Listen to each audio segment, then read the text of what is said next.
Assalamualaikum warahmatullahi wabarakatuh. Izin memperkenalkan diri, nama saya Denti Eka Priani. Di sini saya dari Prodi Akuntansi kelas AK24F. Di sini saya akan memaparkan materi mengenai metode harga pokok proses lanjutan yang ada pada sesi 6.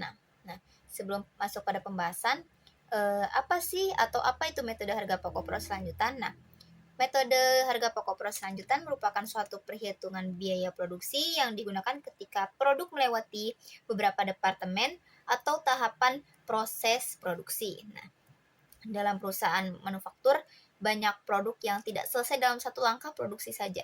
Ini dikarenakan cakupan perusahaan manufaktur bersifat produksi massal, sehingga beberapa produksi tidak bisa atau tidak dapat diselesaikan dalam satu departemen saja, sehingga memerlukan departemen yang lainnya. Nah, mereka atau produk ini melewati beberapa serangkaian departemen atau proses yang berbeda. Nah, disinilah pentingnya harga pokok proses lanjutan. Metode ini memungkinkan kita untuk melacak atau mengakumulasikan biaya yang terjadi di setiap departemennya.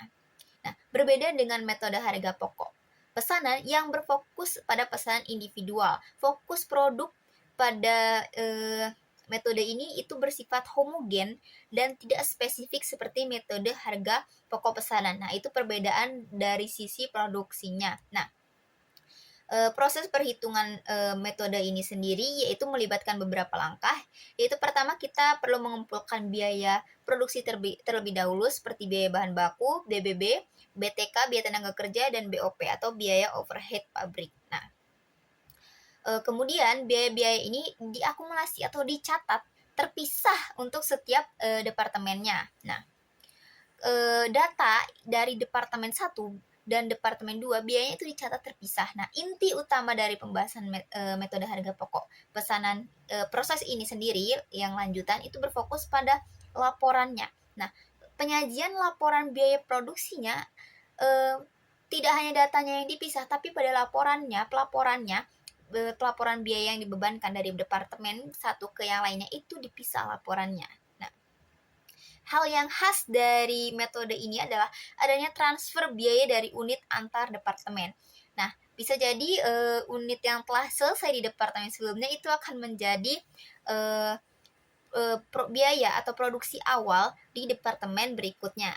Nah, di sini saya akan memaparkan sedikit mengenai memperlihatkan laporan dari metode harga pokok proses lanjutan. Nah, di sini disajikan data seperti yang saya bilang tadi, bahwasannya untuk per departemen itu dipisah data produksinya. Nah, departemen 1 dan departemen 2.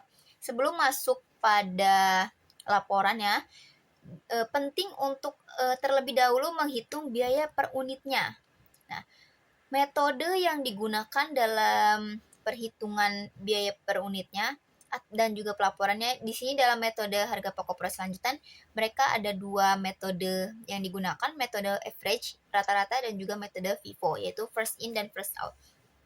Masuk terlebih dahulu pada perhitungan biayanya untuk metode rata-ratanya terlebih dahulu. Nah, rumus dari unit ekuivalennya terlebih dahulu yaitu produk selesai ditambah dengan persentase yang telah dinikmati dikali dengan produk dalam proses akhir PDP akhir, hasilnya menjadi unit ekuivalen. Nah, di sini ada untuk departemen 1. Lalu setelah unit ekuivalennya diketahui untuk setiap unsur biaya, barulah kita menghitung biaya produksi per unitnya. Dengan cara apa? Untuk metode average sendiri yaitu dengan cara biaya yang melekat ditambah dengan yang dikeluarkan pada periode yang sekarang itu ditambah, lalu hasilnya baru dibagi dengan unit ekuivalen. Nah, data-datanya itu sudah ada ya di data yang contoh tersebut tadi. Nah, unit ekuivalennya ini dibagi dengan si total biaya, sehingga itu menghasilkan biaya produksi per unitnya. Nah, ini untuk departemen 1. Untuk perhitungannya per unit dipisah antara departemen 1 dan 2.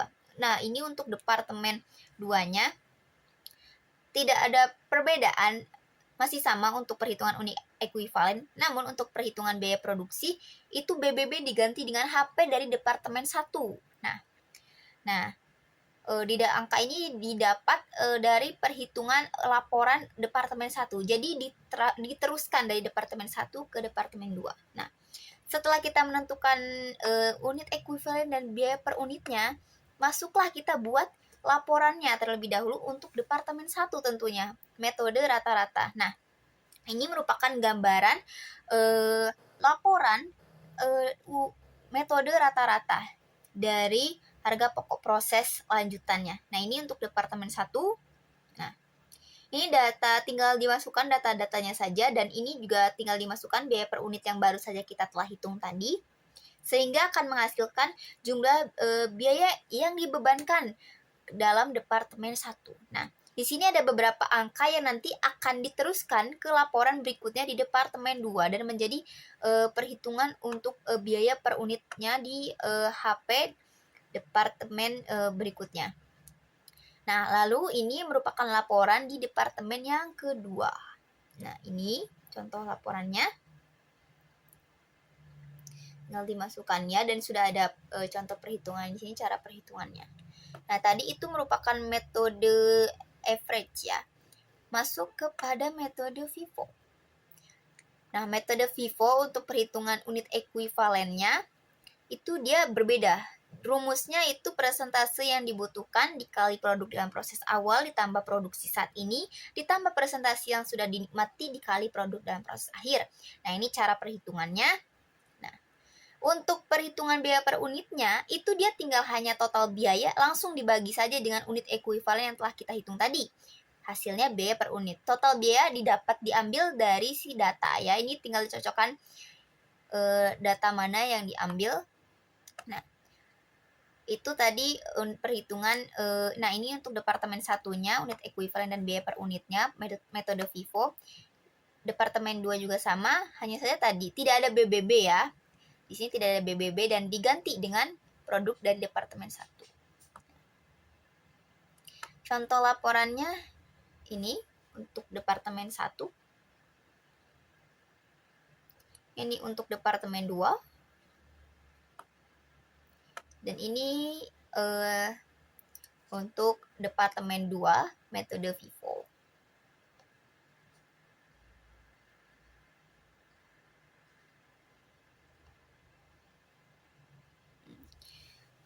Nah, mungkin itu sekian garis besar mengenai metode harga pokok proses lanjutan, bentuk dari laporan biaya produksinya dan juga perhitungan unit ekuivalen dan juga biaya per unitnya.